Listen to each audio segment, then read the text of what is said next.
I could tell you all about the company that he runs. I can tell you about his agency. I can tell you what he builds, but I'm going to let him come up here and do that because I would like to tell you that this is a man that if you have the opportunity, again, we can talk numbers, we can talk business. He will do that.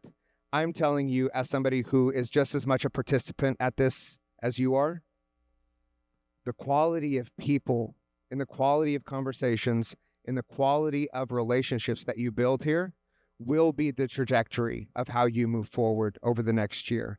For those of you that have been here before, can you attest to that? Yeah. If you have the opportunity to get to have a conversation with this man, do it. You will experience the energy. It is a quiet, certain energy. There's a spirit about him that is giving in nature. In a culture of everyone wanting to be known and settling for being seen, he'll seek to know you, and he'll know you in 5 minutes. My friends, are we ready? Can we get on our feet? Can we slow clap? With the clap, can you say D? Slow, hold on, whoa, hold on, stop. Listen, clap was a little aggressive, okay? Clap was, we don't have, it's not 5 seconds left in the fourth, okay? We've got like 20 seconds, okay? So let's slow the clap, and as we clap, we're gonna say D. Got it? Let's go.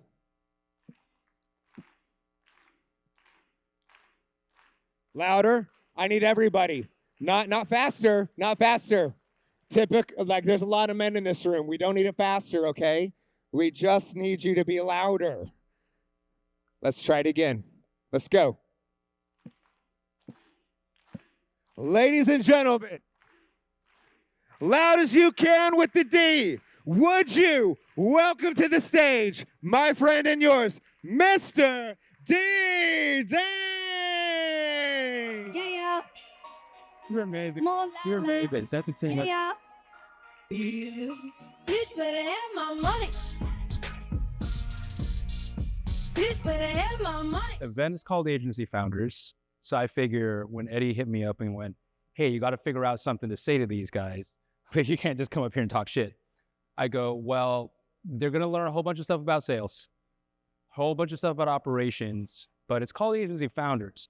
Let's go through what we can do as founders to keep a level head as things start getting busy. So funny thing about this year,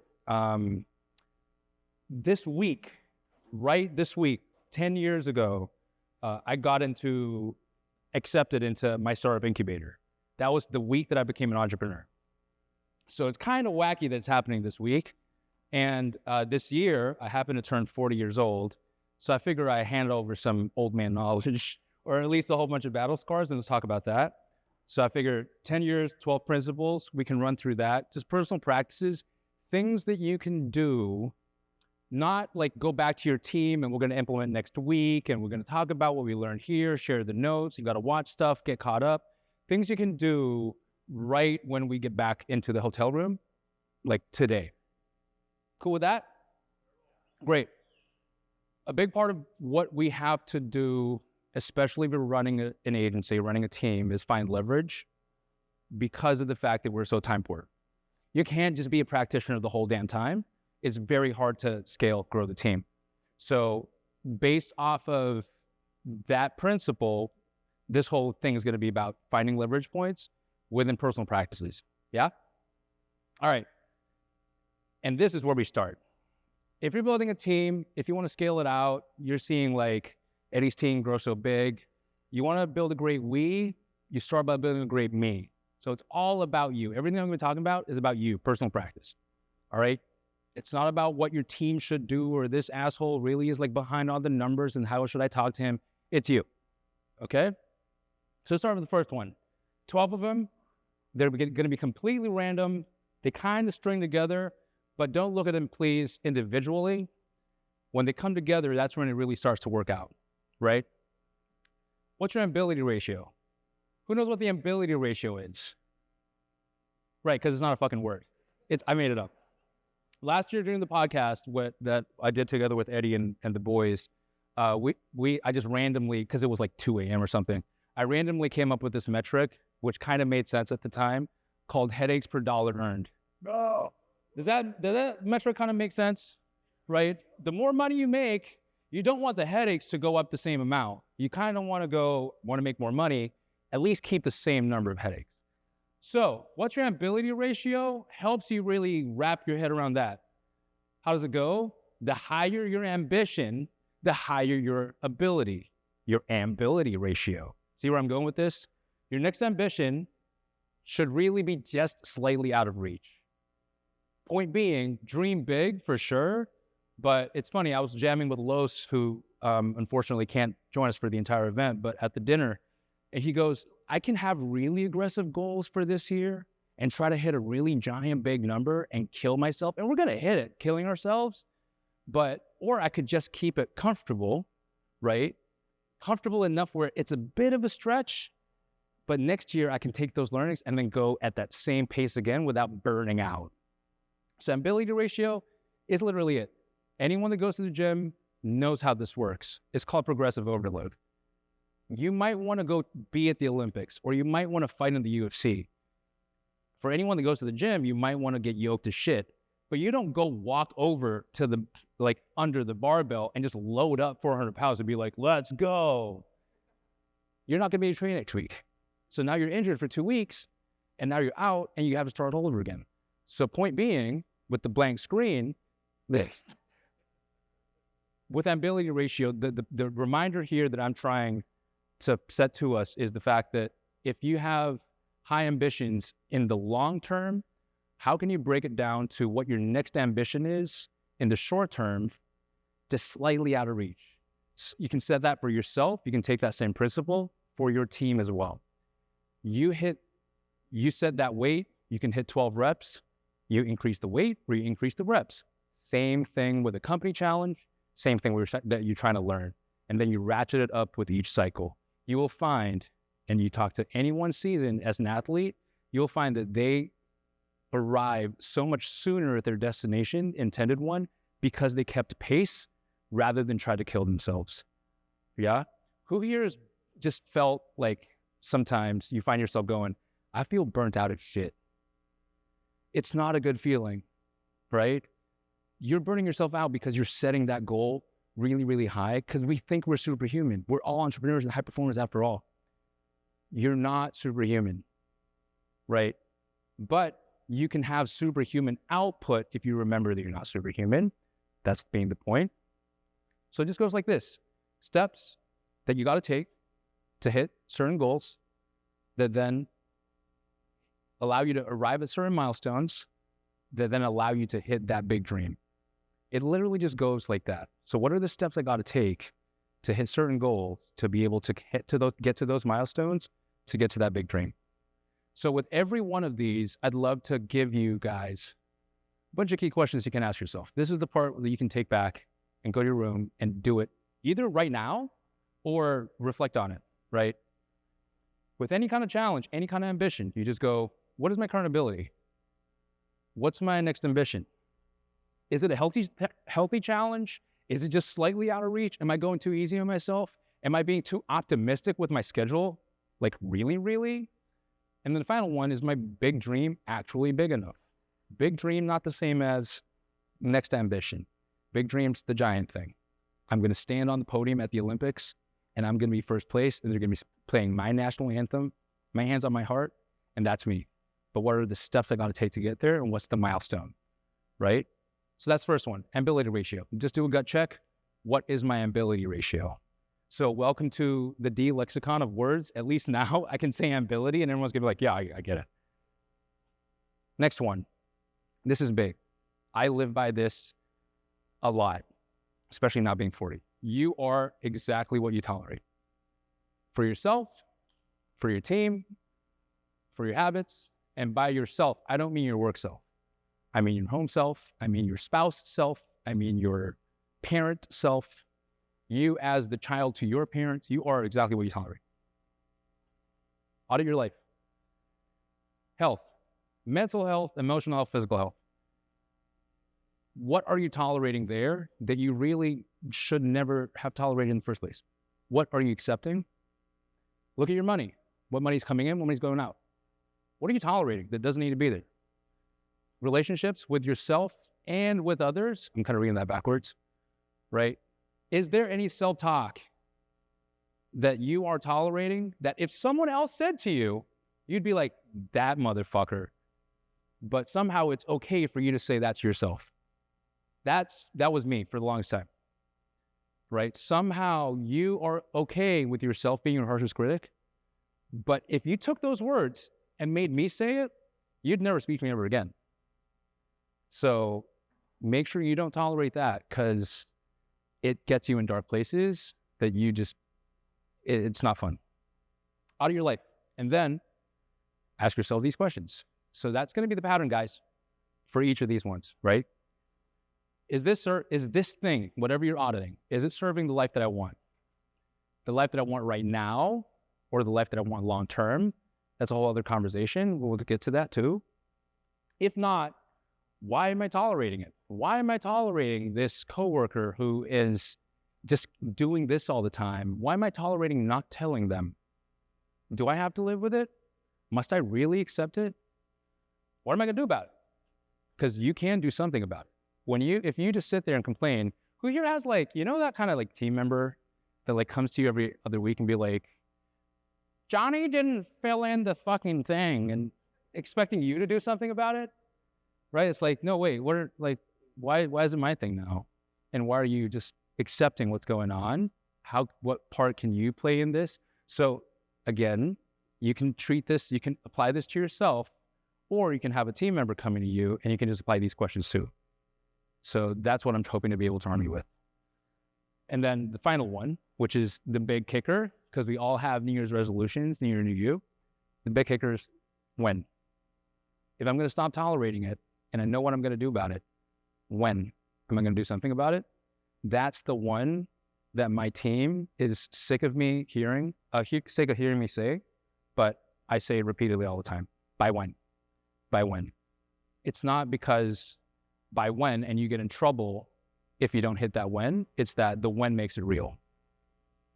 Otherwise, it's just a wish. It doesn't become real. So first one, ambility ratio. Next one, you are what you tolerate. This one here, I really love. Have really vivid outcomes. I remember the 5 different groups were all at different stages. It's almost like if you really wanted to and can't come up with vivid outcomes yourself, you can almost just look to that group over there and be like, I kind of just sort of want to be like that. In other words, like role models, right? But point being, if you know your outcomes, then SMART goals start to become stupid. Why do I call SMART goals stupid? Can you guys help me with the SMART thing? Specific, measurable, achievable, retrievable, and achievable, right? Point being, they are specific, they're measurable, they're achievable, realistic, time-bound, sure. But the thing is, they're not, if put in the wrong hands or applied with the wrong lens, they're not outcome-driven. It can easily just be, it can be malleable enough to handle for a task, but it doesn't challenge you to go, what is the vivid outcome that you want? Key case in point, anyone that works in the weight loss industry would know this. If you're a PT or you know a PT, someone will come to you and go, I want to lose weight, man. And you go, okay, well, how much weight do you want to lose? I don't know. Or you can go, show me a photo of the guy or gal that you want to look like. Show me a photo, right? And they'll be like, I don't know, pick one. Doesn't matter, it's all fake right now. I don't look like Chris Hemsworth. Okay, cool. By when? Now that person has a vivid outcome of what they want to look like or feel like, they can insert all that stuff. And by when? And then they can start to do all the breakdowns, right? Vividly know your outcome, and you can break it down in this way. You start with the outcome, and you have some objectives. So person comes to me, I want to lose weight. Okay, and then I want to look at Chris Hemsworth. All right, and I need to do it in 3 months' time. Oh, fuck, now I kind of know how hard we got to go, because now it's not 12 months. But so I know the outcome. Let me start asking some questions. How do you sleep? Well, not well? Are you stressed? Not stressed? right? How much do you drink? Do you smoke? Do you run? Like, what's your cardio like? Okay, based off of that, I'm not going to overwhelm you with 12 things to do because I want to set you up for success. Your first objective, we know your outcome, right? And most people confuse outcomes and objectives. We know your outcome. Your first objective is, oh, you just told me that you sleep like 4 hours a night. And when you wake up, the first thing you drink is a Red Bull. And before you go to sleep, you rinse your mouth with Red Bull, right? Like, the first objective is for me to buy you a Whoop and for you to have great sleep for a 14-day streak, and then we can move on to the next thing, right? Again, you can apply this to yourself. You can apply this to any team member that it starts to get too overwhelming, all the outcomes that they want. You can just go, what is the true outcome? And then break it down into objectives. And then we're going to have some key results. The key result is 14-day streak. Now, here are some actions to take to start doing that. You can break it down in that type of way. Same thing, by the way, you can do for yourself, for your team member, or for clients that come to you with desired outcomes. You can break it down into these really simple to understand steps to take, and then turn that into a 30, 60, 90-day plan for any kind of onboarding too, right? Point is, it's just because it goes from weight loss to lead gen for, I don't know, dental, gyms, whatever it might be, it's the same kind of deal. People just need to get from where they are to their desired state. But how vividly can they describe that state? A lot of us don't even know when we got there that we're there because it wasn't vivid for us. So we keep grinding and then we get burnt. So key questions here. Can I vividly describe my desired outcome? And the second one being, how will I know exactly when I've achieved it? The exercise that I use a lot with my team or the people that I coach, some of you guys are in this room, and very enjoyable. Thank you for the opportunity. Point being, we'll do the VR headset exercise. It's a free exercise to go, if you had to put on a VR headset and you live in that future, what does it look like? How much are you earning? What are you doing? How do you feel? How do you sleep? Who stands around you? What's your relationship with your spouse? You can go as deep as you want.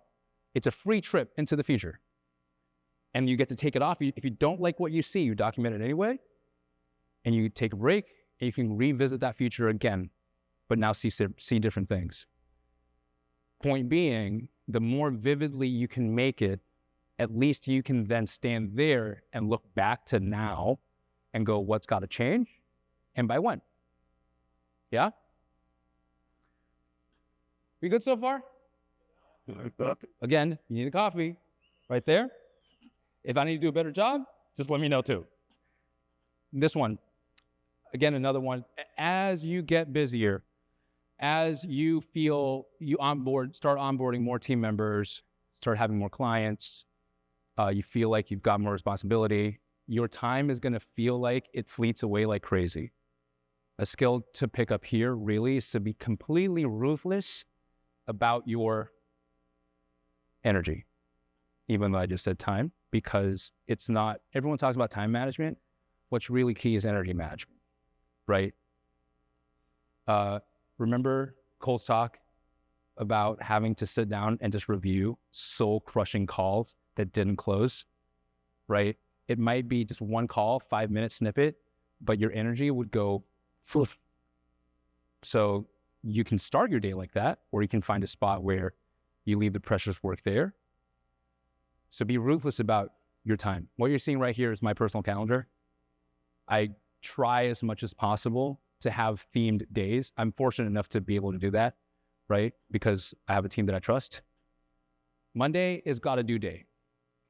All the stuff that is accumulated through the week, the stuff that I gotta do, I'll do on Monday, and I can hand over to my team, and they can move off, and I don't become a blocker for them. My content right now sucks shit, so Tuesday is content mode. And you can see I got 6 hours of a content block because I got to build myself up into feeling like I'm okay doing it, right? Wednesday, I got an open block. Thursday, I got, and each block also, I'm making sure that I have flow. So what I mean by flow is if I need to get deep into one thing, I can, or if I need to kind of back and forth and cognitive switch a lot, which I try to minimize as much as possible, I can also, right? And then Friday, you can see it's a write-off. It's just meeting mode. Most of my meetings, I try to smoosh onto one day, and then whatever hour I have in between, I know I'm hardly going to get anything done. So I'm going to get all those small little things done by then, right? But this is, the reason why I'm sharing this calendar with you guys is because I'm sharing this calendar with my team. Right. It's just a timing. We're fully remote, and it's like a timing thing. We can't start on a Monday Australia because it's a Sunday, so it just gets awkward. If ideal world, twice a week, start the week, end the week, break it up with a different format. But today, like now it's Friday, right? But all I'm doing is kind of going, and by the way, I was mid-sentence this before. My wife knows the schedule and my team knows the schedule. So at any one point, they kind of know where I'm at, and then we can back and forth and negotiate and do the dance. But at least everyone knows where everyone's at. It's not a surprise. What's D doing today? He's focusing on content. So can I hit him up if it's an urgent thing? Yeah, sure. He's focusing on content. It's not horrible, right? But what I'm trying to do is modulate my energy. And because I have this laid out, who here's gone to the gym and then you're like, you don't have a workout program? You're like, oh, what am I going to do now? And you spend the first 5 minutes just like plotting your kind of sequence, and your brain energy is already down, right? Like Ray laughed at me because when Ray saw this, he's like, oh, you even got your workout days like on there in the app, in like the bottom. I don't want to have to think. I just need to walk into the gym, do exactly what the app tells me to do, and then just like focus on quality of reps. So same thing with the week, right? Energy management, really great, helpful tool. Hopefully you guys get inspired to do the same. I promise you, game changer. Another thing that I do as well also is knowing my outcome. This is an actual task that I set myself to do. Finish the damn presentation for Eddie's team so that I don't hold them up. But you can see down at the bottom where I drew that yellow little box. For everything that I'm doing, I always got to remind myself, because I'm busy as shit, there's a purpose custom field, there's an action type, there's a sweat, and there's a focus. This is not standard across my team. This is just for me. If they want to adopt it, they can. But it goes like this. Why the fuck are you taking time to fill this indie when you can just go into the presentation? Because if I have 16 of these, I can go back, because I'm a forgetful son of a bitch, I can go back and go, oh, that's why I got to finish this. Because people pay good money to Eddie's event, I got to make sure that I give the best that I can give. So when I'm busy, I'm like, oh shit, that's on Wednesday. I got to do it now. I remember that. The action type is a got to do. I break it down into different categories. One is a got to do. Another one is a leverage activity. A leverage activity is essentially, I do this for half an hour, it's going to unlock a whole bunch of shit on my team, right? So leverage activity, a got to do, a promise. So a promise is, we had a meeting. I promised Ray that I'm going to get back to him on our Q1 webinar, so I tag that as a promise. It's not that I've got to do it, it's that he's waiting on me too. So then I can just categorize and just move based off of what the app tells me. The sweat and the focus, it's a really simple thing. How much sweat does it take to kind of like finish a presentation deck? Not much. It's not a lot of clicking around and reintroducing myself into a platform or anything like that, but I need to be focused. Certain other ones are high sweat, but then low focus, where it's like, you got to do a lot of clicking around, but really you don't have to be zoned in, no interruptions.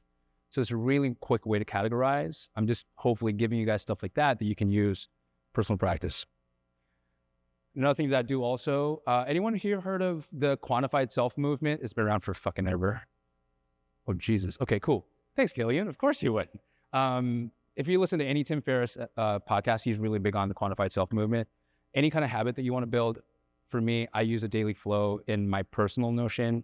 It's just going in there and personal accountability to go. And you can see how like badly I'm sucking with my content.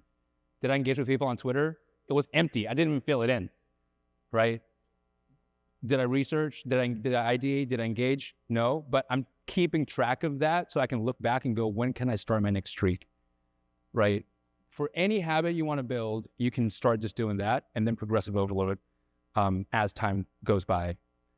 This is also really helpful from an energy management standpoint of never having to hold anything in your head in terms of available memory. So if I like hear a book, I'll stop the person and be like, yo, tell me what that book was again, please, because I will forget, right? So everything goes in here. I mean, to the point where I have an automation on my phone where if I'm driving, it's audio note. Once I'm done with that, it just goes straight into my Notion. and I can make sense of it later, but I make myself always make sense of it later. You don't feel like you have to memorize stuff all the time. Throw it into something that you review weekly, right, and very regularly, and then that way you can free up, again, your mental energy for other stuff. Like, for example, I don't know, decision making, right, as opposed to memorizing or having to remember something or remember to get back to someone. Like, that's a waste of space in your head. So managing your energy, some key questions here. How will I spend my energy next week? Daily each morning, and I'm just sharing my practice here, right?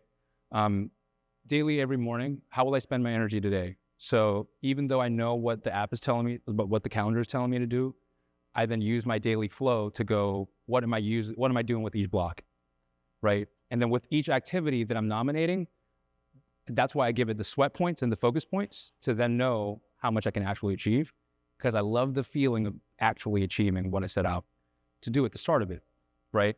Personal accountability, it's great too, not letting yourself down. Because the moment you start negotiating with yourself, that's when you're the asshole for yourself. Intraday, I then figure out, do I need to adjust? Do I need to pivot? Life happens. I'll get a phone call from someone to tell me that I'm going on stage right now instead of in an hour's time. Pivot. Cool. End of day review, right? I look at the day and go, hey, I set out to do 4 things. I got 3.5. The hell does a 0.5 mean? That made no sense. Let me go figure this thing out because my notion is telling me this. Can I hit tomorrow? And the end of week, I look back at the entire week and go, what lessons can I take in the next week? When I was a bro running this agency, this sounded like fucking noise to me. It's like, why am I wasting my time doing this when literally I could be doing work? This makes the work even better, right? Anyone see that that old footage of Bruce Lee punching that white dude and the white dude is like flying with like the one, like I'm trying to find my 1-inch punches. This is a 1-inch punch. I promise you. You do this and all of a sudden your week just magically is like, I just feel like I have more time. It's like, no, you have the same amount of fucking time, right? But you feel you might end up with more energy and more energy to expend into the thing that you set out to do for that week. This one I think Ray might chuckle. No problem is problem. Now that you've got all this energy, you might go, hey, I've got all this energy. No problems now. In our world of lean, and Ray and I like nerd out on the lean system and lean methodologies a lot, we always say that no problem is problem. How often do we hear in our game from clients or from the team, yo, I think there's a problem? Weekly? Anyone? Hands up if it's like weekly. Keep your hands up if it's daily. Keep your hands up if it's like intraday, like every few hours you're just bracing yourself for like, right, they're never gonna fucking go away. Right? They're never gonna go away. But then you ask, like, okay, what's the problem? Oh, I think this looks fucked up. Like, how is that a problem? That's your opinion. So the way that we talk about problems at Right Hook, a problem, pure and simple, is just a gap between where we are or where the thing is and where it needs to be. If you can't articulate that to me, we don't have a problem. We have your opinion. And if we're just taking opinions right now, then guess whose opinion matters the most? Who the fuck the CEO is. So fuck your problem. And now I can just start going around and flinging it. Like, you see how it just decays problem solving or just problem identification in the company? So all of a sudden someone might see something that's actually a problem, but then we're actually just basing off of opinion and loudest voice in the room. Dangerous, right? Danger territory, especially if you happen to be a convincing or opinionated person that speaks quite absolutes. You could intimidate all the team members to actually not bring problems because there's no way to talk about them. So problem is simply that, a gap between where we are, where it needs to be. For every problem that we look at, we kind of go, well, what's causing it? What's causing this to happen? I personally avoid the term why because I don't know what it is about us. It just invokes the spirit of our like high school teacher. Why did you get this wrong? It starts to sound accusatory as opposed to what's causing this problem. What is at the root cause? It really is especially important for recurring problems. And for any problem, we can just break it down. I'm just trying to break down and go, well, if this is a gap, and we can diagnose what the root cause is, next thing for us to do is kind of figure out what are the obstacles that are standing in our way from getting to where we are and where we need to be. Make a list. Actually, go make that list. So if you're hitting me up and be like, Johnny's not giving me the form, be like, go make a list. What are the obstacles for Johnny making the form, right? The problem is he's not making the form. What do you want him to do? Fill in the form. Okay, by when? How often? Just write that out. And then run experiments to overcome each obstacle. Have you tried talking to Johnny? Have you tried setting a meeting up where literally during the meeting, you ask Johnny in front of everyone, hey, bro, where's the form? See whether that, like, which one of it could work. You don't know. This is the part that's really important. Most people would could just come up with a solution. Just one. It's so simple. The problem is the facts are that you don't know. How do I know you don't know? If you really knew, the problem wouldn't be there in the first place.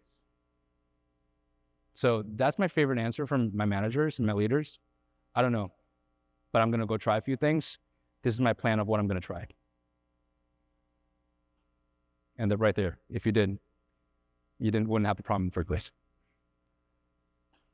And then once it's done, especially if it's a recurring problem, just make sure you keep an eye on it after it's done. Yeah? So some questions for you here. Again, same thing. If you're facing this issue at your team, here's some there's some questions that you can take away and maybe just Slack your team like right after this or even right now if you want. What's the real problem? What's the actual problem that's happening here, right? And you can use 5W1H. Who's causing the problem? Or who do you think is causing the problem? What, where, when, why? How is this a problem? What's the hypothesis in the first place? If this got solved, what would happen? Sometimes it might not be even worth solving. And then what are the potential next steps? Checking in. We good so far? Okay, thank you. Cool. Guys, this one took me a really long time to understand. The moment that my team and I did really changed a lot in terms of the speed that we can move and the time that we spend diagnosing things. Who's heard of one-way, two-way door decision types? Great, awesome. For the ones that have, and by the way, for you guys that have, please spread the word because I think you might be saving a bunch of people a bunch of like time, right? And also like meeting time too, where like 6 people come together to talk about something that's really a two-way door. Yeah? And it goes like this. It's really long, right? So I'll read it for y'all. It's from Jeff Bezos' one of his shareholder letters. I'll just read the headline. One common pitfall for large organizations, and in my experience, small ones too that think they're large, one that hurts speed and inventiveness is one-size-fits-all decision-making. Some decisions are consequential and irreversible or nearly irreversible, one-way doors. And if these decisions are made, these decisions must be made methodically, carefully, slowly, great deliberation, and consultation. You walk through that door and don't like what you see on the other side, you can't go back, right? But most decisions aren't like that. They are changeable, reversible. They are two-way doors. If you've made a suboptimal type 2 decision, you don't have to live with the consequences for that long. You can hit Command Z. Make sense? You can reopen that door, go back through. Type 2 decisions can and should be made quickly by high judgment individuals or small groups. In other words, experienced people with battle scars who have that thinking pattern and heuristic. I'll skip the last part, but the TLDR for the last paragraph is most organizations mistake most decisions for type 1 decisions and then put a lot of weight on it, and then you get bogged down because you think it's a really, really, really, really, really, really, really big deal, right? And so everyone gets sucked in. So every time you arrive at a decision, if you and your executive team, or if you're a smaller team and it's just you and your business partner need to make a decision, first question to ask, is this type 1 or type 2? And if it's type 2, YOLO, right? Or to some effect of that. But if it's type 1 and you YOLO, that's when it could get dangerous too. So at least know where you're at. Simple questions, these ones really. Is this a type 1 or type 2 door? Second question though, is it really? And then just discuss and debate. It could take 3 minutes, but it could undo a lot of hours or save you a lot of hours. I love this one. Took me a long time to figure it out. I thought rate of growth was just like, I don't know, top line revenue across time. what I found, and again, this is personal practice, your personal rate of growth. We can break it down into your rate of learning and then your rate of implementation, right? I think it was it Gary that spoke about specialized knowledge? There's certain knowledge that you just have to get into the ring to acquire. You can't, like, I used to fight Muay Thai. My coach told me, kid, you can't watch 1,000 hours of YouTube videos and be awesome in the ring, right? Same thing here. So the way that I implement it in my personal life and then how it flows through to the team, I use after action reviews or retros to extract learnings all the damn time. I am militant with myself about that. For me, it's every Sunday, right? Every Sunday, I forget what it said on the calendar. I live by that calendar. I don't have to memorize the time. 10 minutes before it happens, I'll get a notification. It's time for end of week review. How did you do this week? What did you say you're going to do? What did you actually do? How many dumb decisions did you make? Why do you think you made them? How are you going to be smarter next week? Every week. That's my Sunday. You can use after action reviews also for your team, but this is the part where I was like, you don't have to tolerate harsh self-talk for no reason. The after action review isn't to be like, man, so stupid. If I did it this way, it would have been different. You don't know whether it would have been different. Like, you can't prove it either because it's already done. But the point being is to take the learning. So it's not a culpability exercise. It's not productive, right? It's one about what can I change next week? What are the lessons I can take from the past to move faster, be better, be stronger, or wiser for tomorrow? AKA, paying less dummy tax across time. If a year from now you're still paying the same dummy tax, you know you got a real problem. But if you can shorten that loop to week, somehow you become less dumb across time. It's kind of awesome. And that's why the feedback loops must be fast. They must be frequent, they must be precise, and they must be factual, right? That's also the reason why, if you can, within your company, get to a place where feedback flows in every direction. In other words, anyone within your ranks can tap you on the shoulder and be like, hey, I noticed something during last meeting. Can I give you feedback, Mr. CEO, even though I'm a graphic designer? If you can get it to that level, then you are feeding that, you're receiving those feedback loops as quickly as possible from someone who has a vantage point that is not even in my immediate circle. I do not have meetings with my graphic design team. I just don't have bandwidth, but to have that door open, but also to insist on that policy and sometimes even talk about it openly during like a company town hall or something becomes massively helpful because they think, hey, wait a second, I'm meant to see something, say something, right? To someone who actually has a position of power to make change. And then to see that change happen, wow, that feels pretty good on me, right? And that's when the encouragement starts to show up. So hopefully you can see how this is fairly meta skill. You can apply it to yourself, you can apply it to your team. Same thing for clients too, by the way. If you can get a culture where you can provide them feedback and they're like, oh, wow, okay, cool. That was game changer. We haven't cracked it, I'm not gonna lie, but when you do get clients like that, it's amazing. So key questions here. What have I learned? How quickly am I learning? Based on those learnings, again, focus, what will I improve? You can discover that you sucked at 5 things last week, but you don't really learn anything unless you do. You can't do 6 things next week. You got 6 other things you gotta do. So you gotta pick one thing that you're good at. Just pick one, be kind to yourself, and then, but get really improve on that one thing. Because once you can quickly improve on that one thing, that thing goes under your belt and you can move on to the next one, as opposed to try 6 and then suck shit for 6 weeks and not get great at any of them, right? So it's that type of iteration. And how quickly am I improving? So that's when you factually go, well, I used to do it like this, now I'm doing like that.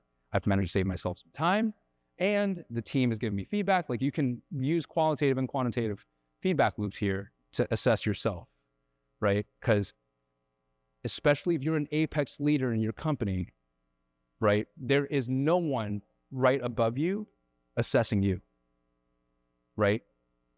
You don't have that person. So you need to lean on the ones around you or build up some personal confidence. Questioning my beginner's mind. Question everything.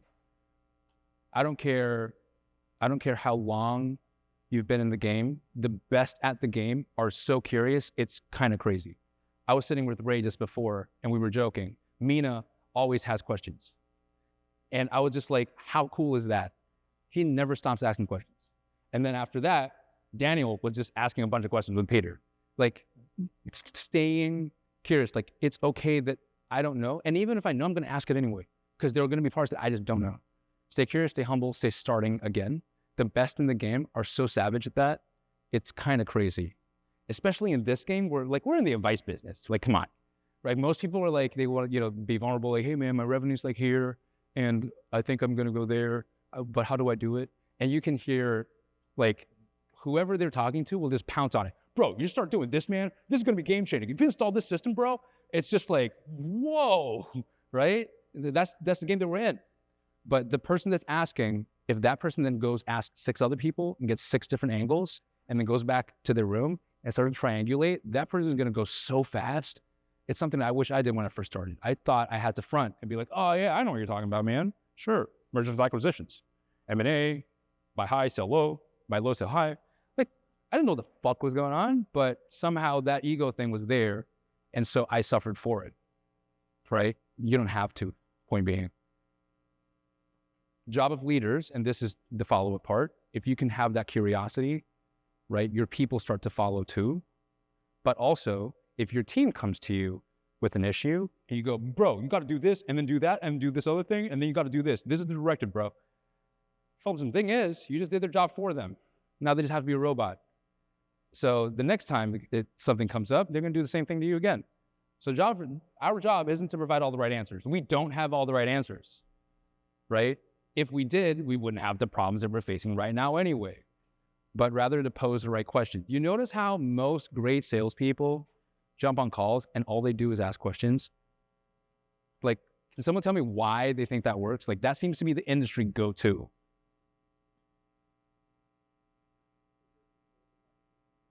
Because you're control of the conversation, right? That's one of them. Killian. Sorry, say that again. It's most like going so The prospect is bought in because they're convinced themselves that it's their idea. Right. Got you. They make their own decision. For the prospect to come up with their own answer. To come up with their own answer, right? Like a question is like this. Play this game with me, okay? Bum, bada, bum, bum. Somehow, even if those of you that didn't say the tune, it played in your head. It focuses the conversation. You pose a question, the brain just starts searching, right? Like, oh, I'm talking to your agency because I want to double our revenue. Why do you want to double your revenue? They're not going to be like, move on with the conversation. Now their brain's just like, oh shit, I got to answer this guy. Why the fuck do I want to double revenue? Right? That's how it kind of goes. Same thing here. If we have the right kind of question, we can focus them in to go, well, why do you think Johnny's not filling in the form? Have you asked Johnny? No. Okay, well, what do you think you should do next? Talk to Johnny? Sure. All right, go do that. Or I could say, go talk to Johnny. And then now that person didn't have to use their brain at all. And then the second part is, the next time it happens, they're going to come back and be like, what should I do now, boss? And so you're just hiring a bunch of like lemmings. What should I do now, boss? Right? You have to have the answer. You have the right answer. Right? I don't want to do anything wrong. So yeah, your word goes, and that's literally it. Pose the right questions. But the best way to do that is to start posing yourself the right questions first. Helps focus your mind too. Final one, all champions have coaches. Like, I talked about the whole, if you are a CEO, there's no one above you. It's hard, right? The best that I know all have coaches for that exact reason. Anyone that does jiu-jitsu would probably appreciate this as well. When you're on the mat, just like 2 mangled bodies, like you don't know where limbs and arms are, to have that person standing there be like, he's about to flip you because his shit is right under your hip. for you to get that little tip during the play, invaluable, right? So that person's job, when you have a coach, my tendency is to kind of start assessing whether my coach is asking me more questions or telling me more stuff to do. If they're telling me more stuff to do, they're my consultant. They're not really my coach. They're giving me a framework and telling me how to deploy. But if they hear my predicament and they're like, oh, tell me more about this.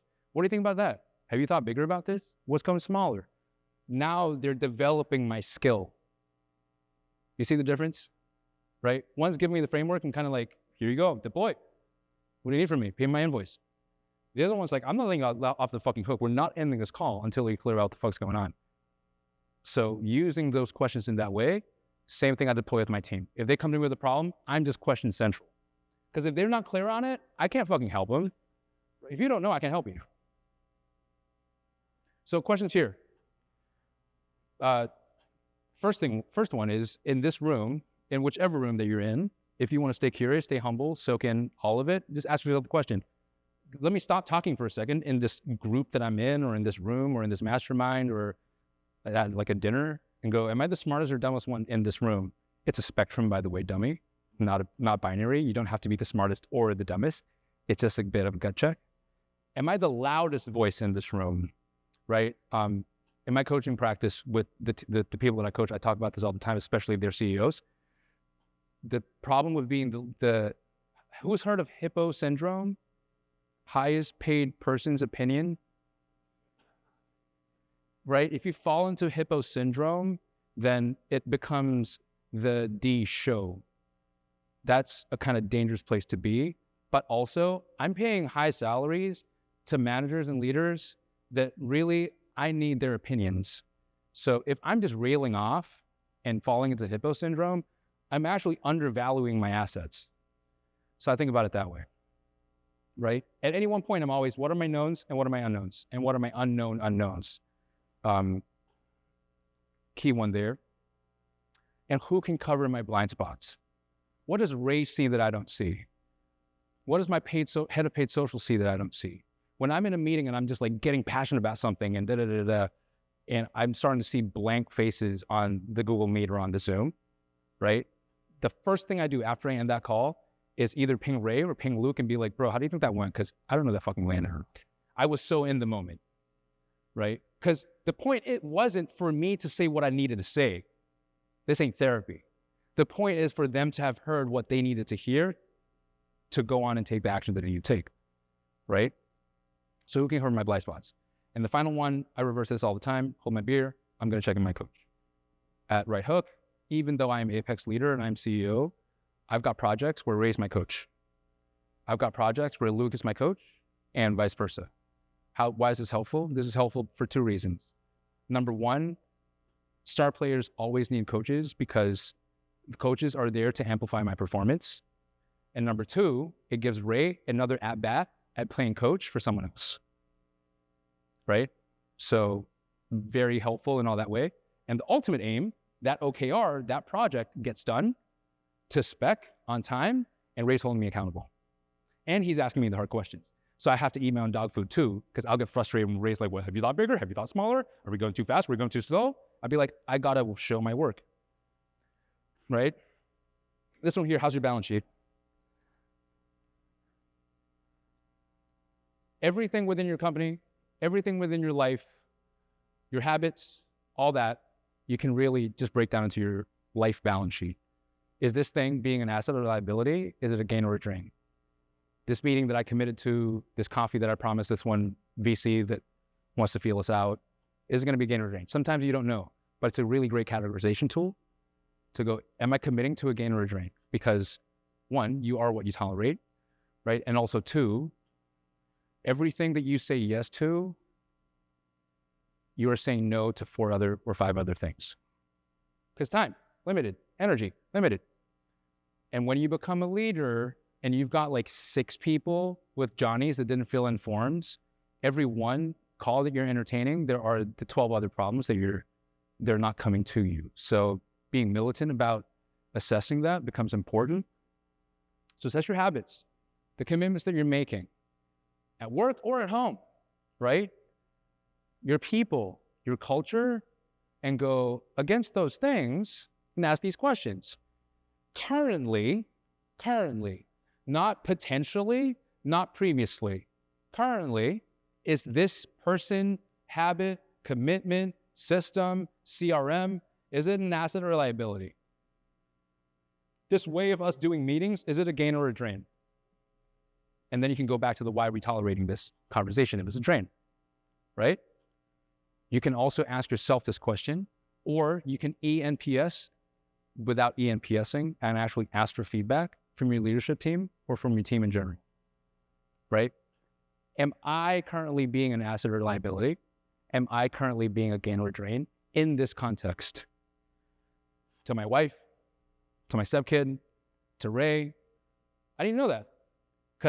And I need to foster an environment where the moment I start drifting into being a drain, they tell me straight away, like, bro, that was fucked up. That meeting was meant to be 60 minutes. It went for 75. I had a meeting after that. That was late too. Okay, cool. Thank you. I'm going to leave that. You know, my Sunday thing is when I check in all of the shit. I'm not going to do it again next week, or at least try. If I score down again next week, I'm going to do it next Sunday. But I'm keeping a score all the time because I need to be the best that I can be for the people around me because, it's kind of fun. Let's talk about money. We're about to wrap up soon. I like talking about money because money buys you nice things. Money can buy you access, being in this room, being in all kinds of different rooms. Money can buy you resources. Money can kind of buy you respect, right? Kind of, but it can buy you respect. Can buy you talent, can buy you time, can buy you nice things, can buy you some kind of JPEG thing that I don't fucking understand. But, whatever, monkeys. Here's the thing, though. Here's the thing that money cannot buy. Money can't buy you trust. I'm sorry. Money can buy you the temporary respect, but it can buy you trust. What kind of trust? Like I got your back trust. Can't buy it. Can't buy you in the trenches experience. It can buy you access to getting in the trenches experience, but it cannot buy you that. Can't buy you connectedness. You can get connected to people. We like to say on email all the time, hey, great connecting with you. I never met you, motherfucker. Right? But great connecting. But I'm talking about connectedness, the kind of relationship that you might be forging right now with certain people in this room, or already have, or will have next year. It can't buy you that. It can buy you access here, but you got to fill in the rest of the way. It can't buy you fulfillment. It can't buy you gratitude. It can't buy you a full life, right? It can buy you a rich life that can feel fulfilling, but that's a whole other thing. Point being, know what money can get you and what money can't get you. Don't confuse the two, please. Because I've met a lot of entrepreneurs that grind on the money thinking that it's going to fall and fulfill one of these categories, right? And it gets ugly. Key question here is I think it's just one, unless I have another thing after it. Am I just making the best use of that resource, the money or the non-money part? And am I confusing the two? This part here is really critical, I think, for a lot of teams. Never forget why. Please never forget why. When times get tough, people really get disheartened. Why must they keep going, right? You've heard a few people now talk about mission, vision, values. And I promise you, when you're a practitioner, it sounds like bullshit because when you're a practitioner and you're a team of one, it pretty much is. You've got no one to inspire, right? You got a few 1099s that you got to hit KPI. But once you start to really want to attract talent or need to go through tough times, why? When times are great, people get complacent. That's just how it goes, right? Why must they keep pushing? Beyond you didn't meet your KPI and there's going to be a really boring, kind of naggy conversation and maybe a pip, right? Why, right?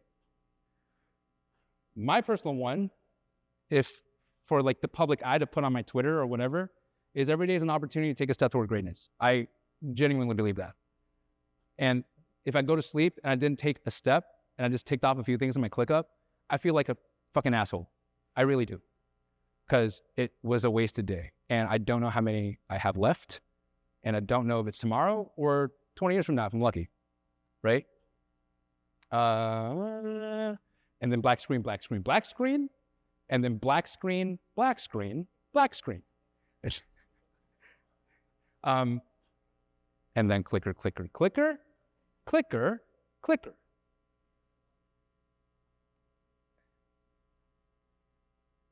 So this is my life philosophy.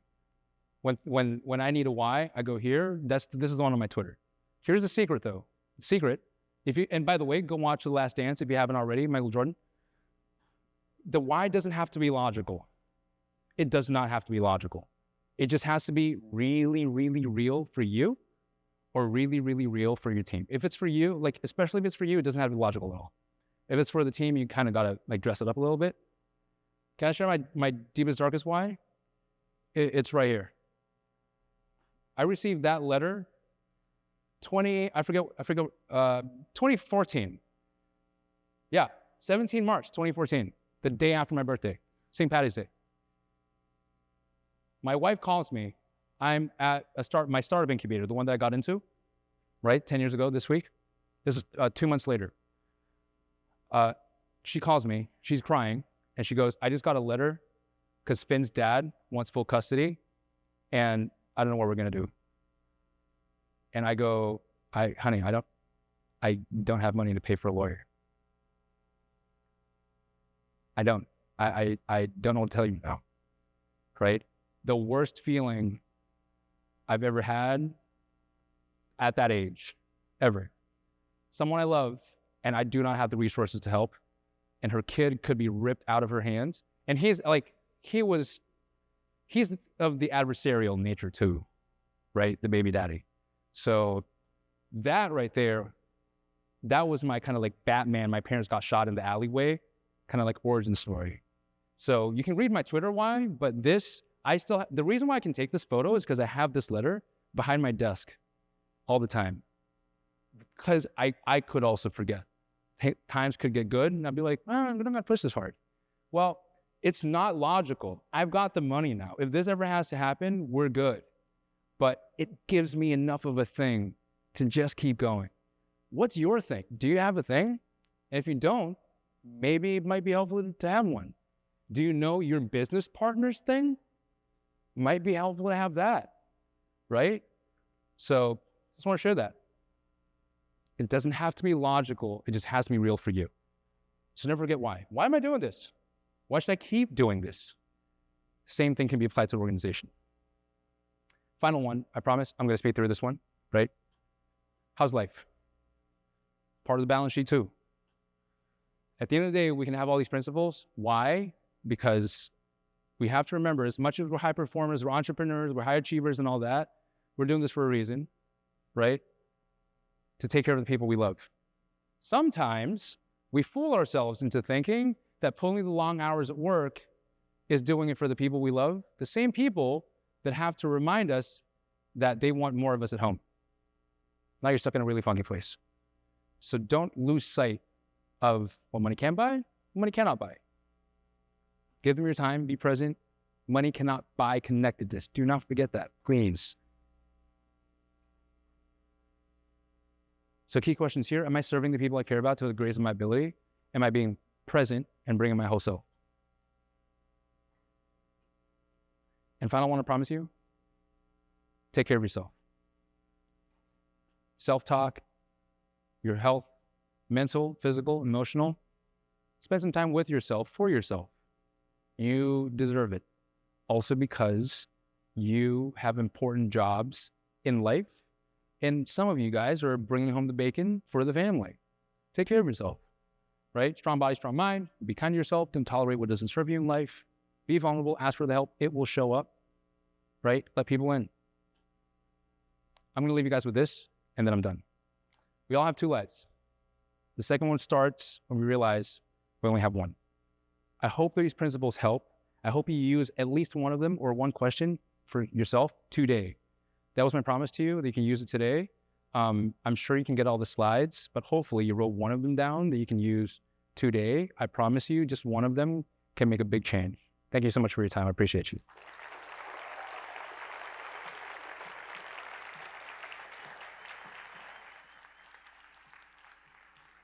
We could do a couple questions, Dee. if you want to do a couple questions. Yeah. We'll give you 3 questions. Sorry, false start, Cody. I'm sorry. It's all good. First of all, I'm a big fan of your vibe. So shout out to your vibe. I appreciate you. I know that was a bit all over. It's giving like therapy, coach. Like it's doing a lot for me. I would love to know what are some resources that you've found really helpful to tap into this strategic thinking and stoicism philosophy that you have going on that I'm right loving. Okay. Man, you open a can of worms. In terms of strategic thinking, if you're talking about from an organizational standpoint, Like how you're coming up with the question, how you're not solving. Got you.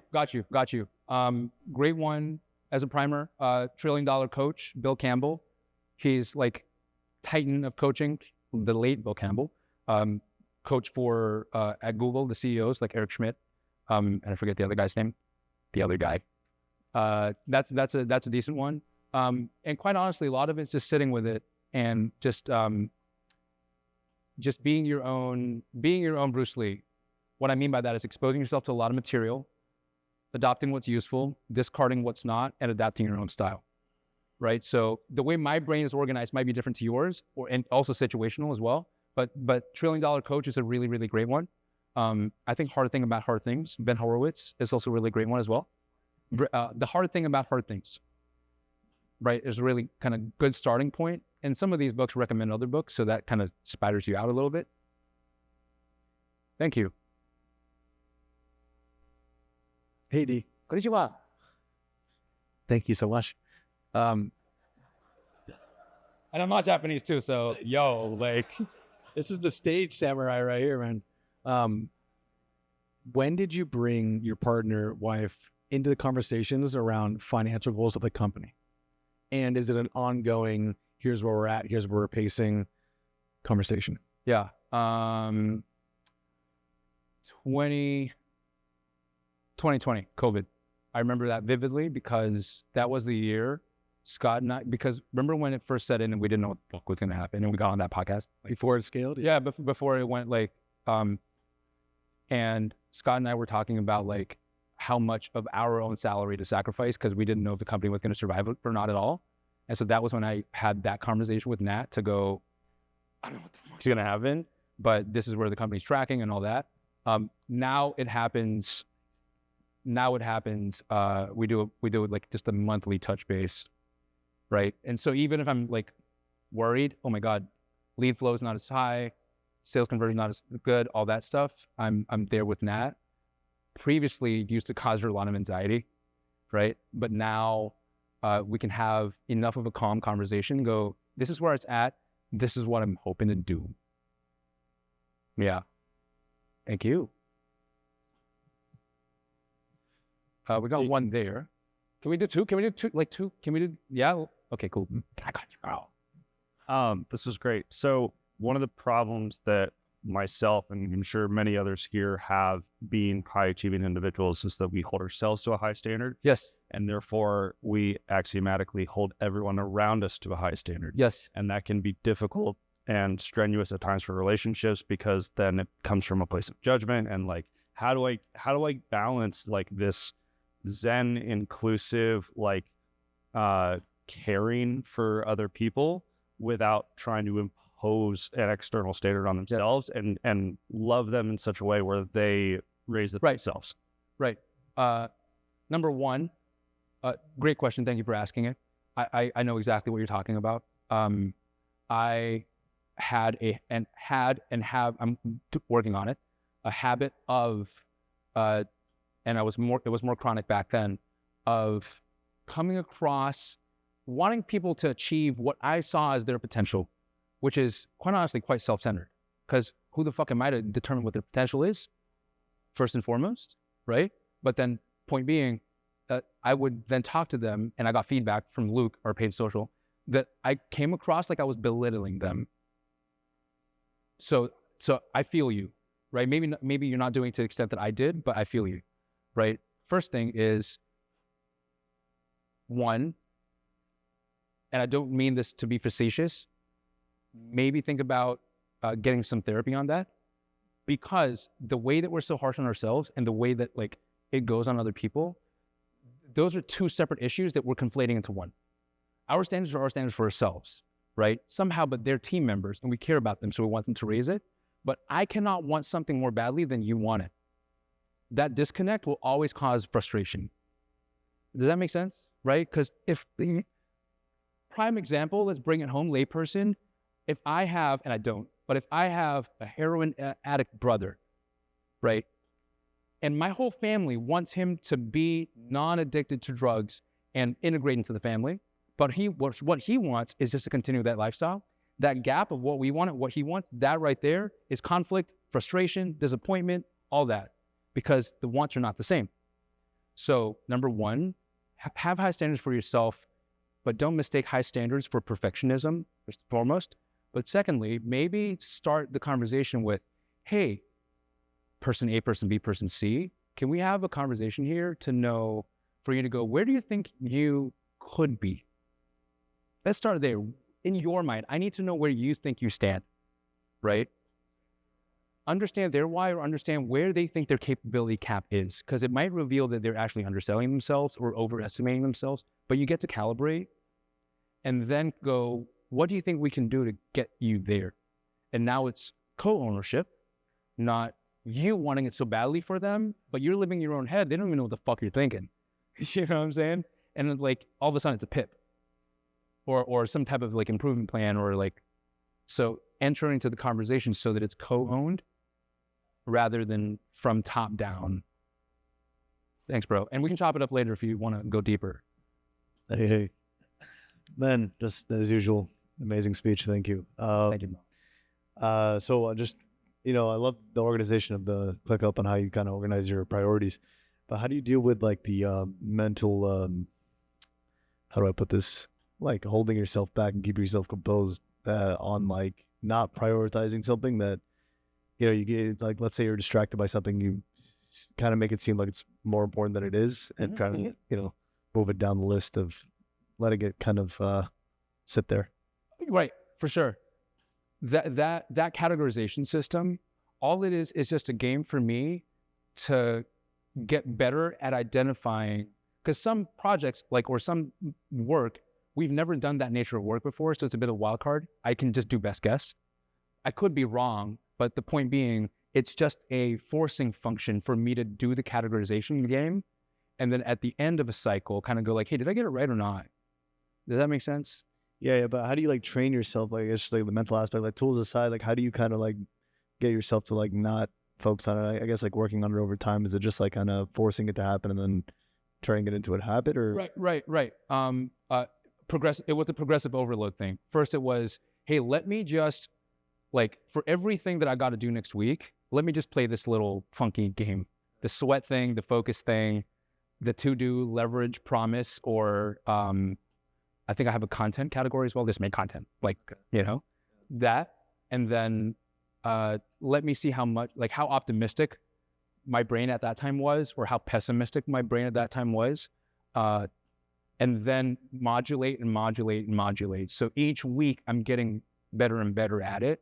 And because it's myself, I don't have to worry about my team like sandbagging, or I'm going easy on myself. I'm trying to give myself the just out of reach thing. But it wasn't some type of giant, like, there's no complicated, like, complex system of getting it in place.